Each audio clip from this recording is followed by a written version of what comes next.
भगवान को पहले माताएं, पहले क्या होता था कि रोटी बनती, थाली लगती, थाली में भगवान जी का भोग लगता, तो रोटी तोड़ कर, अब आप लोग भोग कैसे लगाते हो? आप थाली निकाले, दाल चावल साग सब्जी रखी, भगवान के आगे रख दिया, घंटी टन टन टन गई, हो गया।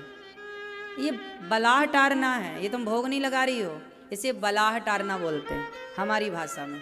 क्यों? तो फिर सही क्या है तरीका?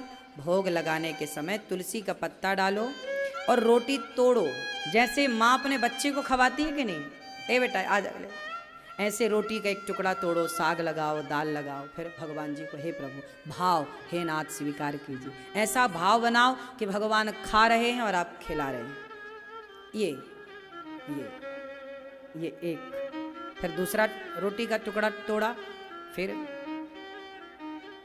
अपानाय स्वाहा, व्यानाय स्वाहा, उदानाय स्वाहा, समानाय स्वाहा। नहीं आवे ये तो हे प्रभु स्वीकार कीजिए। चावल है तो थोड़ा दाल चावल में लाओ, खवाओ भाव से। अब भाव है नहीं, खवा है नहीं रहे हैं, रख के भाग गए। तुम बच्चों को ना खवाओ तो बच्चे खाते हैं क्या? बोलो। माँ बच्चे के पीछे पीछे भागती है कि नहीं खवाने? बोलो। फिर भगवान को वही भाव चाहिए जो एक माँ का बच्चे के प्रति भाव है, जो एक भाव माँ और बेटे का है, वही भक्त और भगवान का भाव होना चाहिए कि भगवान अब खाएं। खिलाने के बाद भगवान के मंदिर में एक कपड़ा होना चाहिए, खवाए हो फिर भगवान को थोड़ा सा जल पिलाओ, फिर कपड़ा से ऐसे ऐसे ऐसा भाव होना चाहिए कि आप भगवान जी का मुख साफ कर रहे हैं। ये भाव है। मंदिरों में क्या चल रहा है? भाव की पूजा चल रही है। भाव है तो सब कुछ है, नहीं है तो क्या है? फिर वो भी क्यों कर रहे हो जो कर रहे हो? बिना भाव के किया गया सब बेकार है। भावग्राही जनार्दना, भगवान क्या चाहते हैं? भाव। भाव समझते कि नहीं? नहीं समझते। कौन सा भाव समझते हैं? टमाटर क्या भाव चल रहा है, वो वाला भाव? तुम तो केवल वही भाव समझते हो। आलू टमाटर क्या भाव चल रहा है, वो वाले भाव से थोड़ा इस भाव की तरफ आओ। जब तक इस भाव में नहीं आओगे तब तक अधिकारी भी नहीं है हम लोग। अब लोग ना सवे 10 बजे नहाएंगे। अब गांव में क्या लोग क्या करते हैं?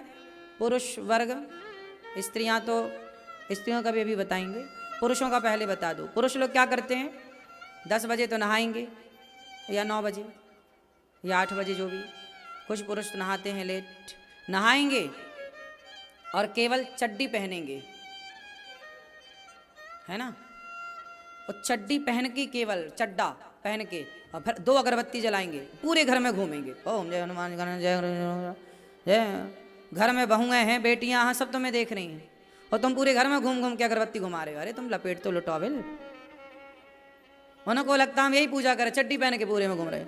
2 अगरबत्ती जलाए, जय हनुमान ज्ञान जगर जगह भी लोगो जगर जय हनुमान। आरती भी कैसे करते हैं? ओम जय जगदीश रे स्वामी जय भक्त जनों के संकट भरण में दूर करे, ओम जय जगदीश रे। ऐसा लग रहा है जैसे ट्रेन छूटी जा रही है। काहे कर रहे हो?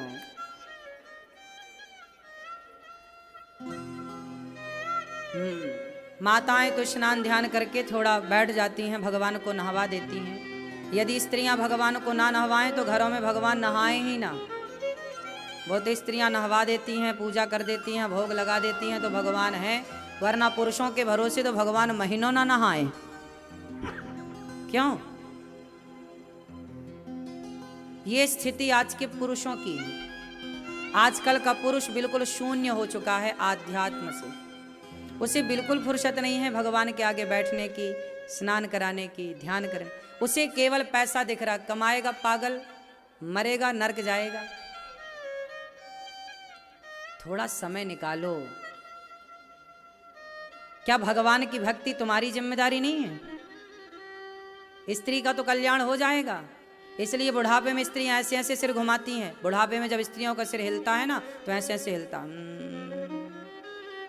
मतलब अब ये दोबारा 84 के चक्कर में नहीं फंसेगी, मना कर रही है। लेकिन पुरुषों का सिर कैसे हिलता बुढ़ापे में? ये फंसेगा, कह ही रहा है। और ना करो पूजा। हंसता है। पुरुष संतुष्ट नहीं होता,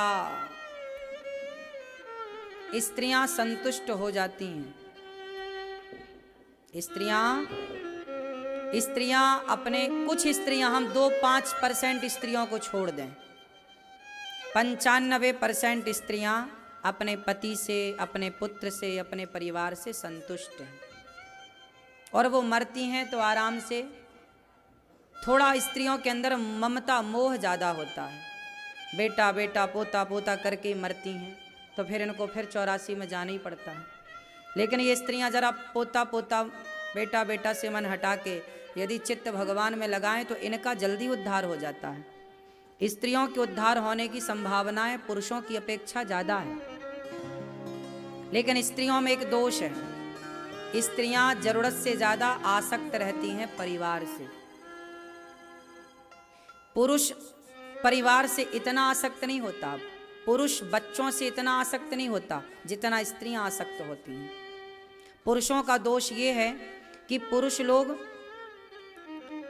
बच्चों में तो आसक्त नहीं है, लेकिन पुरुषों के अंदर स्त्रियों की लालसा है। कुछ पुरुषों को छोड़ दीजिए, कुछ % निकाल दीजिए। तो पुरुषों में एक दोष होता है कि पुरुषों की इच्छाएं पूरी नहीं होती, स्त्रियों की इच्छाएं पूरी हो जाती हैं। लेकिन स्त्रियों का दोष ये है कि उनका बेटा बेटी पोता पोती, अब देखो ना, बूढ़ी बूढ़ी स्त्रियां बेटी के दिन भर फोन लगाती है, क्या खाया क्या किया क्या, उसी चक्कर में बेटी का घर भी बिगड़ जाता है। ये स्त्रियों का दोष है। स्त्रियां जरूरत से ज्यादा मोह में फंसती हैं,